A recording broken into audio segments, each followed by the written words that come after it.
दोस्तों, हर महीने महिलाओं को मासिक धर्म की पीड़ा से गुजरना पड़ता है, किंतु क्या आप इसके पीछे के रहस्य को जानते हैं? प्राचीन पुराणों में मासिक धर्म से जुड़े नियम और उससे जुड़ी कथाओं का वर्णन मिलता है। पद्म पुराण में बताया गया है कि मासिक धर्म के दौरान स्त्री को स्पर्श करने से क्या होता है। इसके साथ ही महिलाओं को मासिक धर्म क्यों आता है, इसके पीछे भी देवताओं और दानवों के युद्ध की एक कथा है। उसी युद्ध के परिणामस्वरूप महिलाओं को मासिक धर्म की पीड़ा से गुजरना पड़ता है।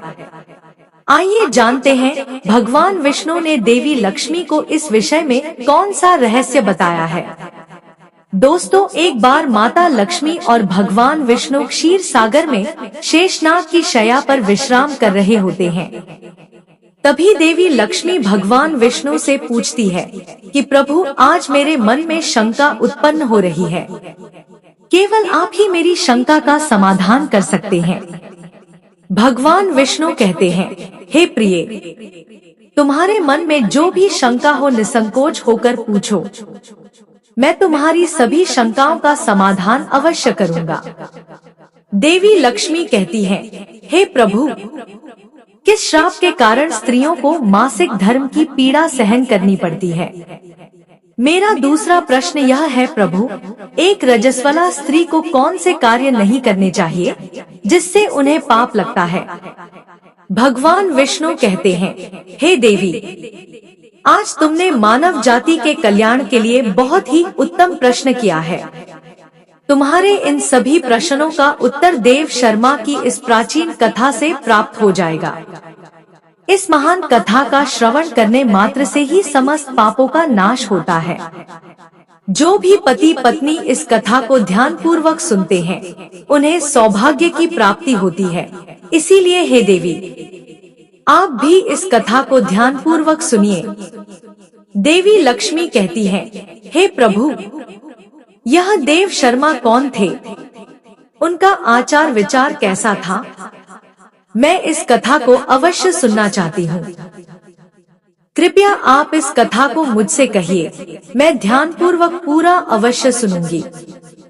भगवान विष्णु कहते हैं, हे देवी, पूर्व काल की बात है जब मध्य देश में एक अत्यंत शोभायमान और समृद्ध नगरी हुआ करती थी। उस नगरी के लोगों में धर्म, सदाचार और पुण्य कर्म की भावना इतनी प्रबल थी कि चारों ओर का वातावरण पवित्रता से आलोकित रहता था। उसी नगरी में देव शर्मा नाम के एक ब्राह्मण का निवास था। देव शर्मा केवल नाम से ही नहीं, अपितु अपने आचरण, चरित्र और ज्ञान के कारण भी सच्चे अर्थों में देव थे। वे समस्त शास्त्रों और वेदों का गहन अध्ययन कर चुके थे। देव शर्मा की दिनचर्या अत्यंत नियमित थी। प्रातःकाल होते ही वे नित्य कर्मों से निवृत्त होकर पूजा की तैयारी में जुट जाते थे। प्रतिदिन वे पूजा पाठ के बाद दान का आयोजन करते, जिसमें दरिद्र, याचक, विद्यार्थी और सन्यासी अपना आश्रय पाते।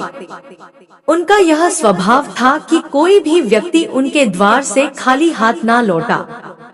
यज्ञ, हवन, संध्या वंदन और दान के कार्यों में उनका दिन बीतता और वे एक पल भी धर्म कार्यों से विचलित नहीं होते। देव शर्मा की पत्नी का नाम भागना था। वह अपने आप में गुणों की खान थी। वह एक पतिव्रता स्त्री थी जिन्होंने अपना सारा जीवन अपने पति के आदर्शों और धर्म पथ पर समर्पित कर दिया था। वह अत्यंत चरित्रवान थी और उनके मुखमंडल पर ऐसी दिव्यता थी कि देखते ही लोग उनके प्रति आदर भाव से भर जाते। भागना अपने पति की हर इच्छा का पालन करती, उन्हें धर्म कार्यों में पूरा सहयोग देती और स्वयं भी गृहस्थी के सभी कार्यों को धर्म पूर्वक निभाती। उन्होंने अपने आचरण से यह सिद्ध कर दिया था कि सच्चा पतिव्रता धर्म कैसे निभाया जाता है। भागना का स्वभाव भी अत्यंत शांत और सौम्य था। उनके हृदय में सभी के लिए करुणा थी। वे अपने घर आए याचकों को दान देने में कभी संकोच नहीं करती थी। निर्धन, भूखे या दुखी लोग जब भी उनके द्वार पर आते, भागना अपनी ममता से भरे हुए हाथों से उन्हें भोजन कराती, वस्त्र देती और आश्रय प्रदान करती। उनकी दयालुता और करुणा के चर्चे पूरे नगर में थे। इस प्रकार देव शर्मा और भागना की जोड़ी एक आदर्श दंपति की थी। देव शर्मा एक दिन अपने आंगन में बैठे हुए विचार मग्न थे। उनके मन में आया कि सभी प्रकार के धार्मिक कार्यों के बावजूद उन्होंने अब तक भगवान सत्यनारायण की पूजा नहीं की है, जो हर कार्य में समृद्धि और सुख शांति का प्रतीक मानी जाती है। उनके मन में श्रद्धा उमड़ पड़ी और उन्होंने निर्णय लिया कि वे अपने घर पर भव्य सत्यनारायण पूजा का आयोजन करेंगे। इस पूजा में वे न केवल ब्राह्मणों को बल्कि नगर के सभी निवासियों को आमंत्रित करेंगे, ताकि सभी के जीवन में धर्म, सुख और शांति का संचार हो सके। देव शर्मा ने स्वयं जाकर नगर के प्रमुख ब्राह्मणों और अन्य लोगों को पूजा का निमंत्रण दिया। वे प्रत्येक घर में जाकर आदरपूर्वक सभी से विनम्रता से निवेदन करते कि वे उनके घर पधारे और भगवान सत्यनारायण की पूजा में शामिल होकर अपना आशीर्वाद प्रदान करें। ब्राह्मणों और नगर वासियों को उनका निमंत्रण स्वीकार करते हुए अत्यंत प्रसन्नता हो रही थी, क्योंकि सभी जानते थे कि देव शर्मा कितने धर्म परायण और पवित्र आत्मा थे। आखिरकार वह पावन दिन आया जब देव शर्मा ने सत्यनारायण की पूजा का आयोजन किया। वे पूजा की विधियों में पूरी तरह तल्लीन हो गए। उन्होंने मंत्रोच्चारण के साथ भगवान का आवाहन किया, हवन में आहुति दी और पूरे विधि पूर्वक पूजा संपन्न की। पूजा में भगवान सत्यनारायण का सुंदर स्वरूप स्थापित किया गया था और पूरा घर देवी देवताओं की उपस्थिति से जैसे पवित्र हो गया था। भागना, देव शर्मा की पत्नी, भी अत्यंत श्रद्धा भाव से पूजा में सम्मिलित थी और पूजा की सभी सामग्री का ध्यान रख रही थी। पूजा संपन्न होने के बाद देव शर्मा ने नगर के सभी ब्राह्मणों को ससम्मान घर के अंदर बुलाया। उन्होंने उनके स्वागत के लिए सुंदर आसनों की व्यवस्था की और प्रत्येक ब्राह्मण को अपने हाथों से स्थान पर बैठाया। फिर स्वादिष्ट भोजन परोसा गया, जिसमें मिष्ठान्न, फल और विभिन्न प्रकार के स्वादिष्ट व्यंजन थे। ब्राह्मणों ने भोजन किया और उनके मुख पर संतोष और प्रसन्नता झलक रही थी। देव शर्मा ने उन्हें अपने हाथों से भोजन परोसा और मन से उनके प्रति आदर व्यक्त किया। भोजन समाप्त होने के बाद देव शर्मा ने सभी ब्राह्मणों को वस्त्र, आभूषण और अन्य उपहारों का दान दिया। उन्होंने भगवान का स्मरण करते हुए उनसे आशीर्वाद प्राप्त किया। ब्राह्मणों ने उन्हें अपनी शुभकामनाएं दी और वहां से विदा हुए, देव शर्मा को आशीर्वाद देते हुए कि भगवान सदैव उनकी रक्षा करे और उनके कुल की कीर्ति बढ़ाए। इसके बाद देव शर्मा ने अपने परिवार के अन्य सदस्यों, रिश्तेदारों और नगर के अन्य दीन दुखी लोगों को भी भोजन करवाया। सभी को भोजन कराने के बाद उन्होंने अपने हृदय में संतोष और तृप्ति का अनुभव किया। रात्रि के समय जब पूजा और भोज की सारी व्यवस्था पूर्ण हो गई, देव शर्मा अपने घर के द्वार पर खड़े होकर निश्चिंत भाव से सोच रहे थे। तभी उन्होंने देखा कि उनके घर के सामने एक विचित्र दृश्य था। एक कुतिया और एक बैल आपस में बात कर रहे थे। देव शर्मा को यह अत्यंत अद्भुत और अजीब लगा, क्योंकि आम तौर पर पशु इस प्रकार से संवाद नहीं करते। बहुत ध्यानपूर्वक उनकी बातें सुनने लगे। कुतिया, जो एक दुख भरे स्वर में बोल रही थी, कह रही थी, हमने पिछले जन्म में अपने पुत्र देव शर्मा का पालन पोषण और शिक्षा दीक्षा दी, लेकिन लोभ और मोह के कारण हम कुछ पाप के भागी बन गए और यही कारण है कि हमें इस जन्म में कुतिया और बैल के रूप में जन्म लेना पड़ा है।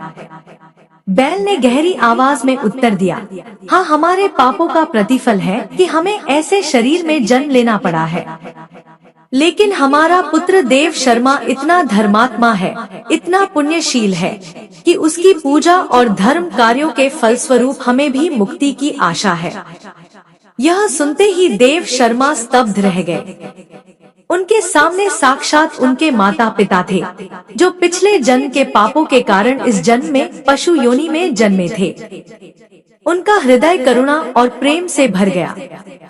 वे सोचने लगे, मेरे माता पिता जिन्होंने मुझे इस संसार में लाया, उनकी मुक्ति के लिए मैं क्या कर सकता हूँ। इस चिंता में वे रात भर सो नहीं पाए। उनका मन व्याकुल था और वे भगवान का स्मरण करते हुए उपाय सोचते रहे। अंततः उन्होंने निश्चय किया कि इस समस्या का समाधान केवल मुनि वशिष्ठ जी ही बता सकते हैं। मुनि वशिष्ठ को धर्म और कर्म का ऐसा गहन ज्ञान था कि वे अवश्य ही उनके माता पिता की मुक्ति का मार्ग सुझा सकते हैं। जैसे ही सुबह हुई, देव शर्मा स्नान आदि से निवृत्त होकर मुनि वशिष्ठ जी के आश्रम की ओर चल पड़े।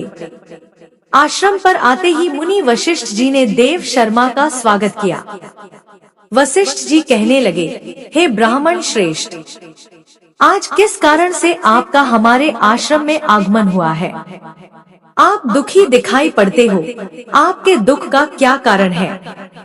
देव शर्मा कहता है, हे मुनिवर, आपको प्रणाम है।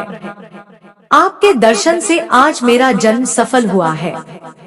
हे मुनीश्वर, आज मैं आपके पास एक शंका लेकर आया हूँ। कृपया आप ही मुझे इस दुख से बाहर निकाल सकते हैं। मैं अत्यंत दुखी और दुर्बल हो गया हूँ। वशिष्ठ जी कहते हैं, हे ब्राह्मण, दुख ना करो। तुम्हारी जो भी शंका हो, निसंकोच होकर पूछो। मैं अवश्य तुम्हारी शंका का समाधान करूंगा। फिर देव शर्मा कहता है, हे मुनिवर, कल मैंने अपने घर पर भगवान विष्णु का पूजन किया था, तो अनेक ब्राह्मणों को और भूखे लोगों को भोजन कराया। विधि पूर्वक भगवान का पूजन किया। फिर मेरे द्वार पर एक कुतिया और एक बैल आ गए। दोनों मेरे घर के सामने खड़े होकर बातें कर रहे थे। कुतिया ने गहरी पीड़ा और दुख भरे स्वर में उस बैल से कहना शुरू किया कि स्वामी, आप जो घटना घटी वह अत्यंत विचलित करने वाली थी। हमारे पुत्र के घर में ब्राह्मणों के भोजन के लिए शुद्ध दूध का बर्तन रखा हुआ था। उस दूध को विशेष रूप से पूजा के बाद ब्राह्मण को परोसने के लिए रखा गया था। पूरा घर पूजा के कार्यों में व्यस्त था और कोई इस ओर ध्यान नहीं दे रहा था कि इस पवित्र दूध के बर्तन के पास अचानक एक विषैला सांप आकर अपना फन फैलाकर बैठ गया। जैसे ही मेरी दृष्टि उस ओर गई, मैंने देखा कि वह सांप धीरे धीरे उस दूध के बर्तन के पास जा पहुंचा। फिर उसने अपना विष उस दूध में उगल दिया। जब मैंने यह देखा तो मेरे हृदय में चिंता और भय उत्पन्न हो गया। वह दूध यज्ञ के उपरांत बनने वाले भोजन का हिस्सा बनने वाला था। कल्पना कीजिए, यदि उस विषैले दूध से भोजन बनता और ब्राह्मणों तथा अन्य अतिथियों ने उस भोजन का सेवन कर लिया होता, तो कितनी भयानक त्रासदी हो जाती। मेरे मन में यह विचार आया कि मेरे अपने पुत्र के घर में होने वाले इस पवित्र कार्य में इस प्रकार का संकट आ गया है, और यदि मैं इसे नहीं रोकती तो इसका परिणाम ना जाने कितना भयंकर होता। कुतिया ने दर्द भरे शब्दों में आगे कहा, मैंने तत्कालिक साहसिक निर्णय लिया और बिना किसी और बात की परवाह किए उस विषैले दूध के बर्तन में से सारा दूध पी लिया। मुझे यह भली भांति ज्ञात था कि इस विषैले दूध को पीने से मेरी मृत्यु भी हो सकती है, परंतु मैंने सोचा कि यदि मेरे प्राणों की आहुति देकर इतने सारे निर्दोष लोगों का जीवन बच सकता है तो यह मेरा कर्तव्य है। यह सोचकर मैंने वह विष भरा दूध पी लिया। मुझे लगा कि मैंने एक धर्म का कार्य किया है, लेकिन मेरी यह बलिदान भावना मेरी बहू की दृष्टि में नहीं आई। जैसे ही मेरी बहू ने मुझे दूध का बर्तन खाली करते हुए देखा, वह मुझ पर अत्यंत क्रोधित हो गई। उसने बिना कारण पूछे मुझ पर बुरी तरह से प्रहार करना शुरू कर दिया। उसने मुझे इतनी बेरहमी से पीटा कि मेरा शरीर आहत हो गया। मेरी हड्डियां जैसे टूट सी गई हो और मैं भयंकर पीड़ा में डूब गई। उसके प्रहारों से मेरा शरीर इतना घायल हो गया है कि मैं अब मुश्किल से चल पा रही हूँ। मेरे पैरों में इतना दर्द है कि कदम कदम पर ऐसा लगता है कि मैं गिर जाऊंगी। मैं लंगड़ाते हुए चलती हूँ और हर कदम पर वह पीड़ा मेरे पूरे शरीर में फैल जाती है। यह दुख सहते हुए भी मैंने अपने पुत्र और उसके घर के सम्मान के लिए सब कुछ सहन किया, परंतु आज मेरी यह स्थिति देखकर मेरे मन में संतोष नहीं है। मैंने अपने परिवार को एक संकट से बचाने का प्रयास किया, लेकिन इसके बदले में मुझे यह असहनीय कष्ट मिला है।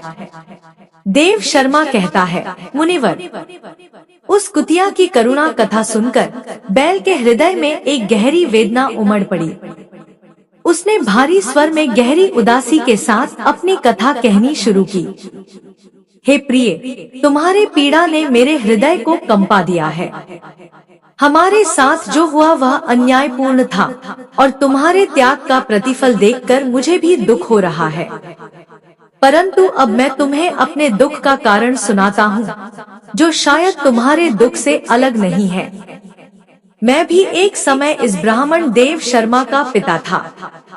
यह संसार में मैंने उसे जन्म दिया, उसका पालन पोषण किया, उसे अच्छे संस्कार दिए और जीवन के हर सुख दुख में उसके साथ खड़ा रहा। लेकिन आज जब मुझे उसकी थोड़ी सी भी सहानुभूति की आवश्यकता थी, उसने मुझे एक पल के लिए भी ध्यान नहीं दिया। इस ब्राह्मण ने आज बड़े श्रद्धा भाव से सत्यनारायण का पूजन किया, सभी ब्राह्मणों को भोजन कराया, नगर के निर्धनों और भूखों को तृप्त किया।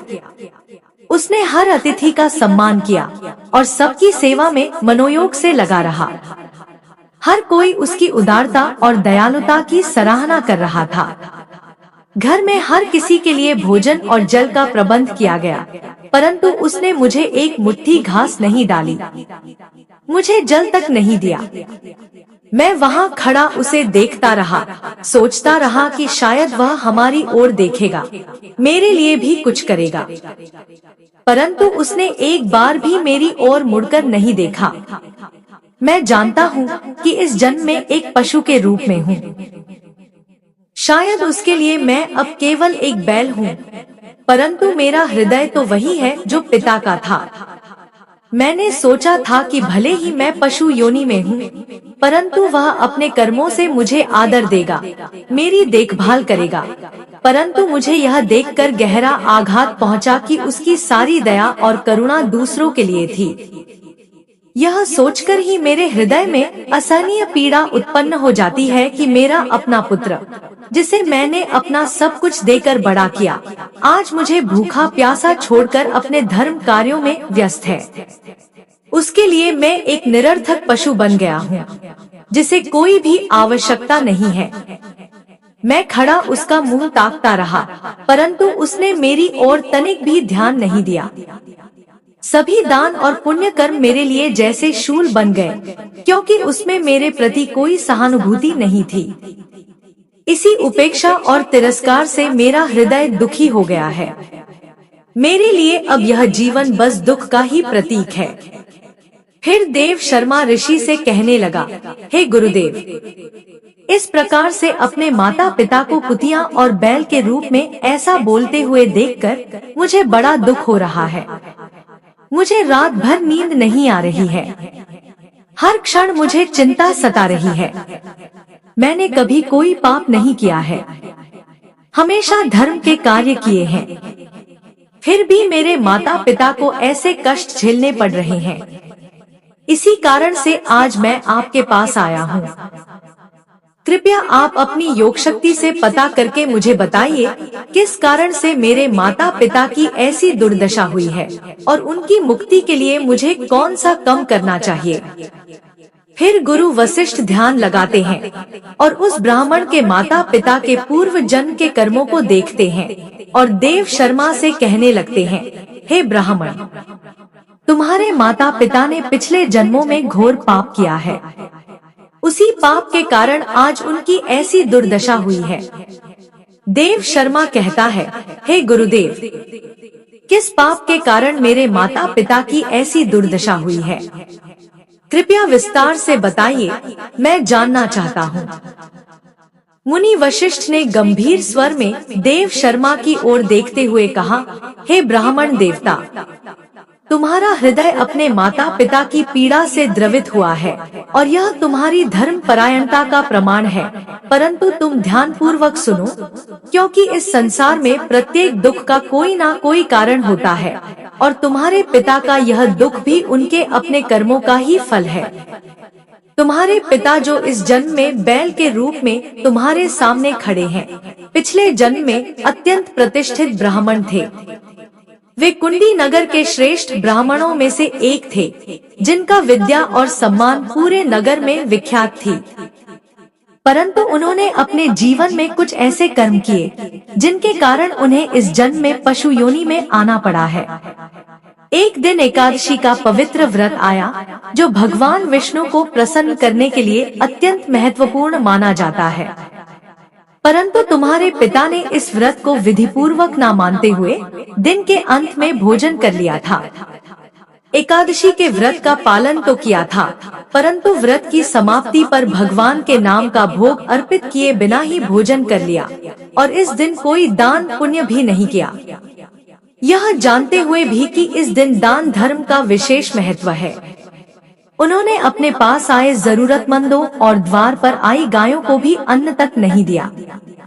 गाय उनके द्वार पर आकर करुण दृष्टि से भोजन की आस लगाए खड़ी रही, परंतु उन्होंने उनकी ओर ध्यान नहीं दिया। इस तरह वे अपने कर्तव्यों से विमुख हो गए और धर्म की मर्यादा को भंग कर दिया। इसके अतिरिक्त वे अपने पितरों का श्राद्ध और तर्पण भी विधिपूर्वक नहीं करते थे। श्राद्ध के कार्य को वे केवल एक औपचारिकता मानकर कार्य करते थे और इसे पूर्ण मनोयोग से नहीं निभाते थे। पितरों का आशीर्वाद ही हमारी संतानों और कुल की रक्षा का आधार होता है, परंतु तुम्हारे पिता ने अपने पितरों के प्रति उचित सम्मान और आदर नहीं दिखाया।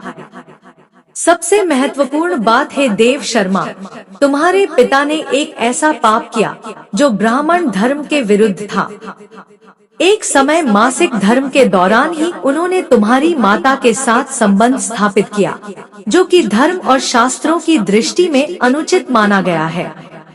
इस पाप के कारण उनका ब्राह्मण रूप कलुषित हो गया। इस संसार में शारीरिक संबंध भी शास्त्रों द्वारा निर्धारित समय और मर्यादा के अनुसार ही किए जाने चाहिए, अन्यथा वे पाप के श्रेणी में आ जाते हैं। तुम्हारे पिता ने इस नियम का उल्लंघन कर अपने कर्मों में दोष उत्पन्न किया और यही उनके पापों का प्रमुख कारण बना है। हे ब्राह्मण श्रेष्ठ, तुम्हारे पिता के इन दोषपूर्ण कर्मों ने उन पर पाप का आवरण डाल दिया और इस प्रकार उन्हें इस जन्म में पशु योनि का कष्ट सहना पड़ रहा है। वे बैल के रूप में तुम्हारे समक्ष खड़े हैं, परंतु उनकी आत्मा अपने पूर्व जन्म के पापों की पीड़ा सहते हुए मुक्ति की प्रतीक्षा कर रही है। मुनि वशिष्ठ ने देव शर्मा की ओर गंभीरता से देखते हुए कहा, हे ब्राह्मण, तुमने अपने पिता के पापों का कारण सुना, अब ध्यान पूर्वक अपनी माता के बारे में भी सुनो। शास्त्रों में स्त्रियों के मासिक धर्म के समय कुछ विशेष नियम और मर्यादाएं स्थापित की गई है, जिनका पालन करना आवश्यक होता है। परंतु तुम्हारी माता ने इन मर्यादाओं का उल्लंघन किया, जिसके कारण उन्हें भी महापाप का भागी होना पड़ा। तुम्हारी माता जब रजस्वला अवस्था में थी, तब भी उन्होंने भोजन बनाया। इस अवस्था में शास्त्रों के अनुसार भोजन बनाना वर्जित माना गया है, क्योंकि उस समय स्त्री को विश्राम करना चाहिए और किसी भी पवित्र कार्य से दूर रहना चाहिए। परंतु तुम्हारी माता ने इस नियम का उल्लंघन किया और रजस्वला होते हुए भी रसोई का कार्य किया, जिससे उनकी पवित्रता भंग हुई और भोजन में अशुद्धता आ गई। यह पहला कारण है जिसके कारण उन्हें पाप का दोष लगा। इसके अलावा इस अवस्था में भी उन्होंने भगवान की पूजा की। उन्होंने रजस्वला अवस्था में ही तुलसी को जल चढ़ाया, जो कि धर्म और शास्त्रों की दृष्टि में अनुचित माना जाता है। तुलसी के पौधे को छूना भी इस अवस्था में निषिद्ध है, क्योंकि तुलसी स्वयं एक पवित्रता का प्रतीक है और उसे स्पर्श करने के लिए भी शुद्धता आवश्यक है। परंतु तुम्हारी माता ने न केवल तुलसी का स्पर्श किया बल्कि उसे जल भी चढ़ाया, जिससे तुलसी का अपमान हुआ और धर्म की मर्यादा उल्लंघन हुआ। यही नहीं, रजस्वला होते हुए भी उन्होंने भगवान को भोग अर्पित किया। भगवान के प्रसाद और भोग में शुद्धता का विशेष ध्यान रखा जाता है, परंतु तुम्हारी माता ने अपनी शारीरिक स्थिति की परवाह किए बिना भगवान के लिए अर्पित किए जाने वाले भोजन को स्पर्श किया। यह शास्त्रों के अनुसार एक बड़ा पाप माना गया है, क्योंकि भगवान को अर्पित होने वाले भोग में शुद्धता और पवित्रता अनिवार्य होती है। इस दोषपूर्ण कर्म से भगवान का अनादर हुआ और इसका पाप भी उनकी आत्मा पर लगा। मासिक धर्म के दौरान स्त्री 3 दिनों के लिए अपवित्र हो जाती है। मासिक धर्म के दौरान स्त्री को पूजा पाठ नहीं करना चाहिए। स्त्री को इन 3 दिनों में अपने बाल भी नहीं धोने चाहिए, इससे पति की आयु कम होती है। मासिक धर्म के दौरान पेड़ पौधों को स्पर्श न करें। रजस्वला स्त्री के साथ संबंध भी नहीं बनाना चाहिए। जो पुरुष रजस्वला स्त्री के साथ संबंध बनाता है उसे ब्रह्म हत्या का पाप लगता है। जो रजस्वला के वस्त्रों को स्पर्श करता है उसे भी पाप लगता है। रजस्वला स्त्री के शरीर में 3 दिनों तक ब्रह्म हत्या का पाप निवास करता है और चौथे दिन ही वह स्नान करके पवित्र हो जाती है। चौथे दिन स्नान करने के पश्चात रजस्वला स्त्री को अपने पति का मुख देखना चाहिए, अन्य किसी पुरुष का मुख नहीं देखना चाहिए। यदि पति समीप ना हो तो सूर्य देव के दर्शन करने चाहिए। गुरु वशिष्ठ कहते हैं, हे ब्राह्मण, इसी पाप के कारण तुम्हारे पिता को बैल और तुम्हारी माता को कुतिया का जन्म प्राप्त हुआ है। देव शर्मा कहता है, हे मुनीश्वर, अब आप मुझे मेरे माता पिता की मुक्ति के लिए उपाय बताइए। वशिष्ठ जी कहते हैं, हे ब्राह्मण, तुम किसी भी अमावस्या के दिन अपने माता पिता की मुक्ति के लिए श्राद्ध तथा तर्पण करो और दान धर्म करो। गाय की सेवा करो और गौमाता को मिष्ठान्न खिलाओ और अपने माता पिता की मुक्ति के लिए भगवान से प्रार्थना करो। फिर देव शर्मा ब्राह्मण वही करता है और फिर उसके माता पिता को समस्त पापों से मुक्ति मिलती है। भगवान विष्णु माता लक्ष्मी से कहते हैं, देवी, मैंने तुम्हें रजस्वला स्त्री को कौन से कार्य नहीं करने चाहिए इस विषय में बता दिया है। अब मैं तुम्हें बताता हूँ किस कारण से स्त्री को मासिक धर्म से गुजरना पड़ता है। सत्य युग में काल के नाम से प्रसिद्ध दानव हुआ करते थे। दानव होने के कारण उनका स्वभाव उग्र था और वे हमेशा ही युद्ध करने के लिए तत्पर रहते थे। फिर एक दिन सभी दानव वृत्रासुर के साथ मिलकर स्वर्ग लोक पर चढ़ाई करने लगे। उन असुरों के पास भयंकर शक्तिशाली अस्त्र थे जिसका देवता सामना ना कर सके और भागकर ब्रह्मदेव के पास चले गए। फिर ब्रह्मदेव ने उन्हें असुरों को परास्त करने का उपाय बताते हुए कहा, हे इंद्र, तुम इसी क्षण महर्षि दधीची के पास जाओ। वे उनके शरीर की हड्डियों से तुम्हें अस्त्र शस्त्र प्रदान करेंगे। उन्हीं अस्त्रों का प्रयोग करके तुम वृत्रासुर का वध कर सकोगे। फिर सभी देवता महर्षि दधीची के आश्रम पर जाते हैं और उन्हें प्रार्थना करके अस्त्र प्रदान करने की विनती करते हैं। फिर संसार के कल्याण के लिए महर्षि दधीची अपने शरीर की हड्डियों से अस्त्र शस्त्र निर्माण करते हैं। उन्हीं में से एक वज्र नाम का अस्त्र होता है जो इंद्रदेव का अमुक शक्ति है। फिर सभी देवतागण वृत्रासुर के साथ युद्ध करने के लिए निकल जाते हैं। देवताओं और दानवों के बीच भीषण युद्ध होता है। सभी देवता आकाश में दानवों से युद्ध के लिए एकत्रित हो जाते हैं और प्रहार करने लगते हैं। अग्निदेव अग्नि के प्रहार से दैत्यों को भस्म करने लगते हैं। अग्नि के प्रभाव से दैत्यों का अंग अंग जलने लगता है। फिर वरुण देव जल की वर्षा से दैत्यों को डुबो देते हैं, जिससे दैत्य त्राही त्राही करने लगते हैं। अनेक दिनों तक इस प्रकार से दैत्यों और देवताओं के बीच में भीषण युद्ध चलने लगता है। फिर देवराज इंद्र और वृत्रासुर आमने सामने आ जाते हैं।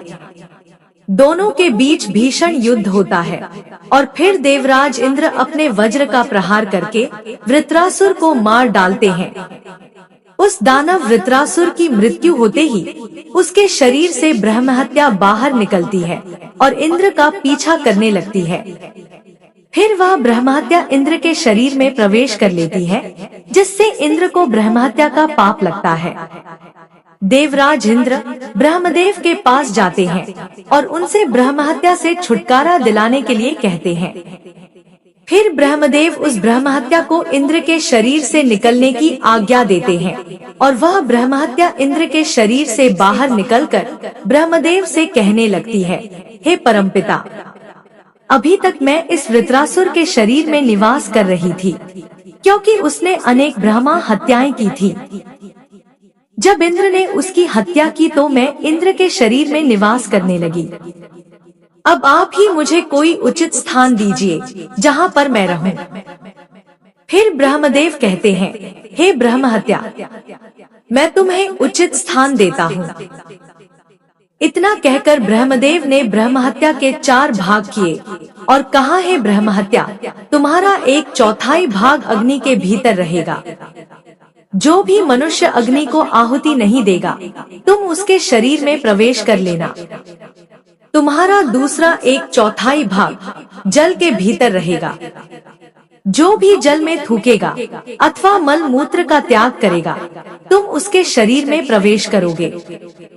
फिर तीसरा 1/4 भाग पेड़ पौधों और वृक्षों के भीतर रहेगा। जो भी मनुष्य अकारण ही वृक्षों को काटेगा, उसे भी ब्रह्महत्या का पाप लगेगा। फिर ब्रह्मदेव ने अप्सराओं को बुलाया और कहा, है अप्सराओं, इस ब्रह्महत्या का 1/4 भाग तुम ग्रहण करो। अप्सराएं कहने लगी, हे प्रभु, आपकी आज्ञा से हम इसे ग्रहण करने के लिए तैयार हैं, किंतु हमें भी इससे मुक्ति का कोई उपाय बताइए। फिर ब्रह्मदेव कहने लगे, हे अप्सराओं, जो भी पुरुष रजस्वला स्त्री के साथ संबंध बनाएगा, उसके अंदर यह ब्रह्महत्या प्रवेश कर जाएगी। इस प्रकार से ब्रह्महत्या के 4 भाग हुए, एक अग्नि में, दूसरा जल में, तीसरा वृक्षों में और चौथा स्त्रियों के अंदर प्रवेश कर गया।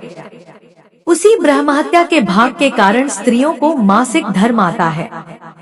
जो भी पुरुष मासिक धर्म के दौरान स्त्रियों को स्पर्श करता है अथवा उनके साथ संबंध बनाता है, उसे ब्रह्महत्या का पाप लगता है। भगवान विष्णु कहते हैं, हे देवी, इस प्रकार से मैंने आपको स्त्री के रजस्वला होने के पीछे की कथा और रजस्वला स्त्री को कौन से कार्य नहीं करने चाहिए आदि के विषय में बता दिया है। माँ लक्ष्मी कहती हैं, हे प्रभु, आज आपने मुझे बहुत ही महत्वपूर्ण ज्ञान दिया है। मैं भी आपको वचन देती हूँ, जो भी स्त्री मासिक धर्म के दौरान पूजा पाठ करेगी, पति के साथ संबंध ही रखेगी, उसके घर में मैं प्रवेश नहीं करूंगी। तो दोस्तों, इस प्रकार से मासिक धर्म के दौरान स्त्रियों को यह कार्य नहीं करने चाहिए। आपको यह कथा कैसी लगी कमेंट करके जरूर बताइए। जानकारी अच्छी लगी हो तो वीडियो को लाइक जरूर कर लीजिएगा। कमेंट में जय श्री हरि विष्णु अवश्य लिखिए। मैं आपकी एक दोस्त प्रीति यहाँ तक वीडियो देखने के लिए आपका तहे दिल से धन्यवाद करती हूँ।